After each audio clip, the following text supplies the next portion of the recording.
అవును, అఖిల్ పెళ్లి మ్యాటర్ మరోసారి వార్తల్లోకి ఎక్కింది. పెద్దలు కుదిర్చిన పెళ్లి క్యాన్సిల్ అవ్వడంతో అఖిల్పై రోజుకో వార్త హల్చల్ చేస్తోంది. ఈ మధ్య కాస్త తగ్గాయనుకున్న ఈ రూమర్లు మళ్లీ గుప్పుమన్నాయి. తాజాగా పెళ్లికి సంబంధించి మరో పుకారు షికారు చేస్తుంది. వెంకటేష్ కూతురును అఖిల్కిచ్చి పెళ్లి చేస్తారట. ప్రస్తుతం నడుస్తున్న రూమర్ ఇదే. నిజానికి అఖిల్ కంటే వెంకటేష్ కుమార్తె పెద్దది. దీన్ని ఎవరూ పట్టించుకోవట్లేదు.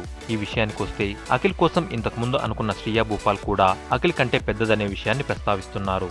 తాజాగా వినిపిస్తున్న పుకార్లతో నాగార్జున ఫ్యామిలీ కాస్త ఇబ్బంది పడుతోందట.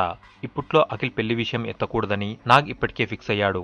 కెరీర్లో బాగా నిలదొక్కున్న తర్వాత పెళ్లి గురించి ఆలోచించాలని అనుకున్నాడు. ఇదే విషయాన్ని అఖిల్కు కూడా చెప్పి కెరీర్పై ఫోకస్ పెట్టాలని సూచించాడట. ఇంతలోనే ఈ టైపు పుకార్లు రావడంతో నాగ్ కాస్త ఇబ్బంది పడుతున్నాడు. అఖిల్కు వెంకటేష్ వరుసకు మామయ్య అవుతాడనే విషయం అందరికీ తెలిసిందే.